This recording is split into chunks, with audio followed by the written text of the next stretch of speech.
আলোর গতি এই কথাটা শুনলেই আমাদের সবার মাথায় একটা বিশাল সংখ্যা চলে আসে, তাই না? কিন্তু এটা আসলে শুধু একটা সংখ্যা না, এটা আমাদের মহাবিশ্বের সবচেয়ে বড় রহস্যগুলোর একটা। চলুন আজ এই রহস্যের গভীরে যাওয়া যাক। আচ্ছা, একটা অদ্ভুত ব্যাপার কল্পনা করা যাক। ধরুন এই মুহূর্তে সূর্যটা হঠাৎ করে নিভে গেল। তাহলে ঠিক কি হবে? আমরা কি সাথে সাথেই ঘুটঘুটে অন্ধকারে ডুবে যাব? উত্তরটা কিন্তু বেশ অবাক করার মতো না। সূর্য নিভে গেলেও আমরা প্রায় ৮ মিনিট ২০ সেকেন্ড পর্যন্ত কিছুই টের পাব না। ভাবা যায়? পৃথিবী কিন্তু তখনও আলো পেয়েই যাবে। কারণটা খুব সহজ। সূর্য থেকে পৃথিবীতে আলো এসে পৌঁছাতে ঠিক এই সময়টুকুই লাগে। মানে আলোর গতি অনেক বেশি হলেও অসীম কিন্তু নয়। চলুন এবার একটু অতীতে ফিরে যাই, সেই ১৭ শতকে। তখনকার বিজ্ঞানীরা মনে করতেন এই মহাবিশ্বটা যেন একটা নিখুঁত ঘড়ির মতো চলছে। কিন্তু বৃহস্পতির একটা চাঁদ দেখতে গিয়ে তারা বেশ অদ্ভুত এক সমস্যায় পড়লেন।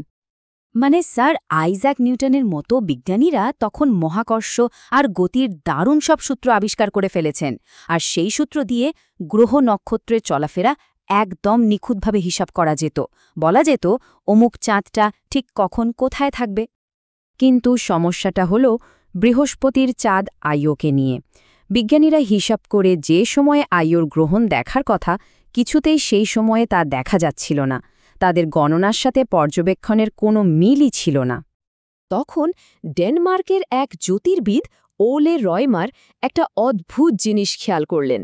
তিনি দেখলেন যখন পৃথিবী ঘুরতে ঘুরতে বৃহস্পতির কাছাকাছি চলে আসে, তখন আইওর গ্রহণ নির্ধারিত সময়ের প্রায় ৮ মিনিট আগেই দেখা যাচ্ছে। আবার পৃথিবী যখন দূরে চলে যাচ্ছে, তখন সেই গ্রহণই দেখা যাচ্ছে ৮ মিনিট দেরিতে। এই রহস্যটা সমাধান করলেন আমাদের গল্পের গোয়েন্দা জ্যোতির্বিদ ওলে রয়মার। ১৬৭৬ সালে তিনি এমন এক ধারণা দিলেন যা সব কিছু বদলে দিয়েছিল। রয়মার বললেন, হিসেবে কোনো গড়বড় নেই, নিউটনের সূত্র কোনো ভুল নেই। আসল ব্যাপারটা হল বৃহস্পতিতে যে ঘটনাটা ঘটছে, সেই ঘটনার আলো আমাদের পৃথিবীতে এসে পৌঁছতে বেশ খানিকটা সময় নিচ্ছে, আর দূরত্বের ওপর নির্ভর করে এই সময়টা কম বেশি হচ্ছে। আর তখনকার সাধারণ যন্ত্রপাতি দিয়েই তিনি যা হিসাব করে বের করলেন তা ছিল এক কথায় অবিশ্বাস্য। তিনি বললেন আলোর গতি প্রতি সেকেন্ডে প্রায় ২,২০,০০০ কিলোমিটার। এখন তো আমরা জানি যে আলোর আসল গতি হল সেকেন্ডে প্রায় ৩,০০,০০০ কিলোমিটার। তার মানে রয়মারের হিসাবে ফারাক ছিল প্রায় ২৬%। কিন্তু একবার ভেবে দেখুন তো, আজ থেকে প্রায় ৩৫০ বছর আগে সেই সময়ের প্রযুক্তি ব্যবহার করে তিনি প্রায় নির্ভুল একটা ধারণা দিয়েছিলেন। এটা কিন্তু এক কথায় অসাধারণ। এখন প্রশ্ন হল, আলোর এই গতির আসল গুরুত্বটা কোথায়? কেন এটা এত মৌলিক একটা বিষয়?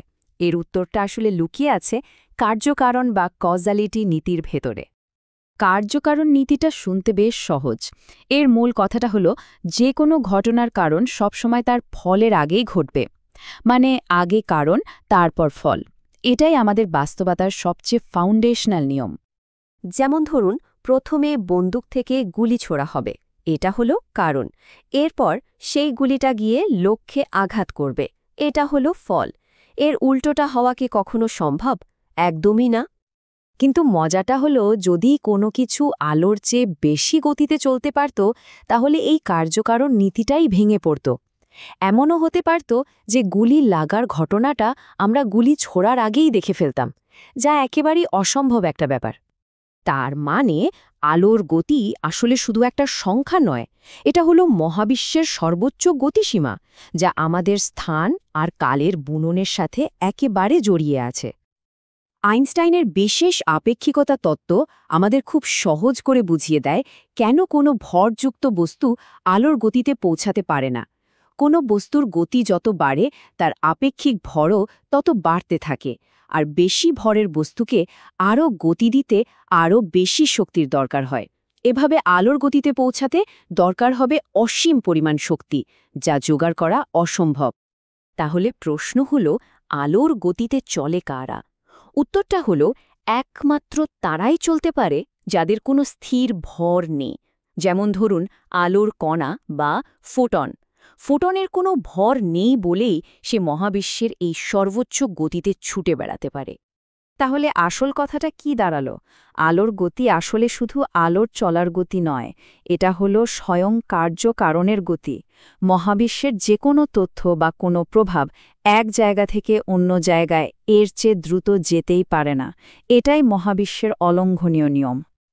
তাহলে সবশেষে একটা দারুণ প্রশ্ন কিন্তু মাথায় আসে, তাই না? যদি কোনো কিছুই আলোর চেয়ে দ্রুত চলতে না পারে, তার মানে কি এই দ্বারাই যে আমরা রাতের আকাশে যা কিছু দেখি, ওই তারা, ওই গ্যালাক্সি, সবই আসলে অতীতের একটা ছবি? আমরা কি তাহলে সবসময় এমন এক মহাবিশ্বকে দেখছি যেখানে সবকিছু ইতিমধ্যেই ঘটে গেছে? ব্যাপারটা কিন্তু ভাবার মতো।